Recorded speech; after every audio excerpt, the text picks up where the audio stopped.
Polis yang ingin jatuhkan kepada ayah tiri, berkasus sudah paksa kepada adik kakak, anak yatim ditunda. Syederalun Aliansi Barisan 10 Pemuda Aceh Tenggara menggelar aksi unjuk rasa di depan kantor Mahkamah Syariah atau MS Kota Cane, Desa Baikmuli, Kecamatan Bambel pada Rabu 2 Juli 2025.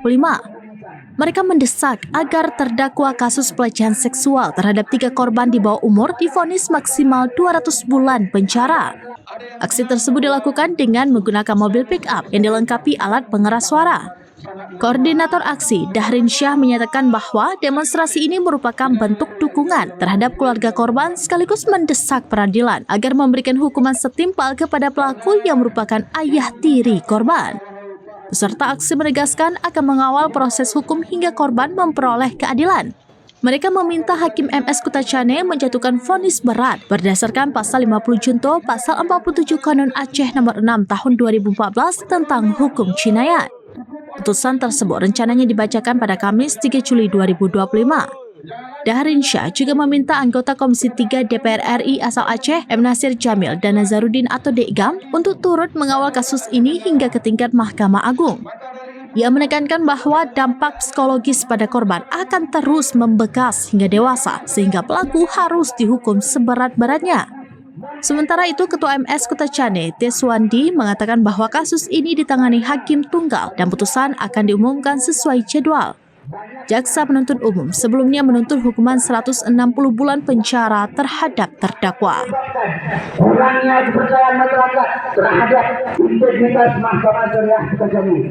Kami juga meminta atensi penuh kepada Mahkamah Agung Republik Indonesia untuk mengawal proses penegakan hukum yang terjadi di Mahkamah Syariah Kota Jambi. Semangat kawan-kawan. Hidup mahasiswa.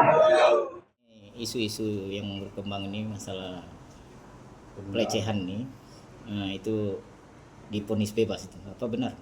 Kalau melihat dari tuntutan jaksa penuntut umum untuk bebas itu tidak mungkin. Ya. Jadi artinya melihat fakta-fakta persidangan, kemudian saksi-saksi yang diajukan itu lagi dipertimbangkan secara hukum oleh hakim tunggal. Jadi mengklarifikasi juga bahwasanya perkara ini ditangani oleh hakim tunggal, bukan majelis hakim. Mengapa hakim tunggal? Karena hakim di Mahkamah Syariah Kota Cane sejak November sampai perkara ini masuk di bulan Maret 2025 hanya tinggal 2 orang dan tidak mungkin untuk diadakan majelis. Nah, ketua ini bulan tidak ditunda masalah kasus ini.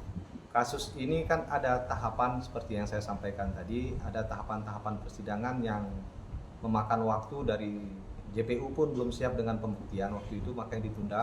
Kemudian dari kuasa hukum terdakwa juga ada saksi-saksi dan bukti-bukti yang kurang, makanya di beberapa persidangan ditunda untuk mempersiapkan bukti-bukti dan alat bukti, baik dari jaksa penuntut umum maupun dari kuasa hukum terdakwa.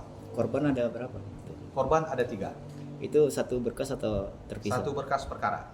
Direncanakan kapan dilanjutkan untuk persidangan? Besok jam 9 akan baca putusan terhadap perkara tersebut.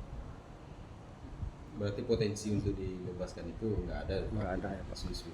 Rasanya sangat, bukan kita bilang mustahil juga, tapi sangat tipis kemungkinan. Karena tuntutan jaksa penuntut umum terhadap perkara ini 160 bulan penjara. Itu ancaman? Ancaman. Ada potensi turunnya? Kalau naik turun saya belum bisa kasih tahu, karena hakim yang menangani perkara ini akan mengirimkan putusannya besok jam 8 insya Allah. Karena jam 9 akan dibacakan. Terus penanganan perkara ini Pak Ketua, apa ada tekanan dari pihak luar atau pihak lain? Sepanjang ini kami tidak pernah menerima tekanan. Dari Tenggara, Asnawiluwi, serambinews.com. Download Tribun X sekarang, menghadirkan lokal menjadi Indonesia.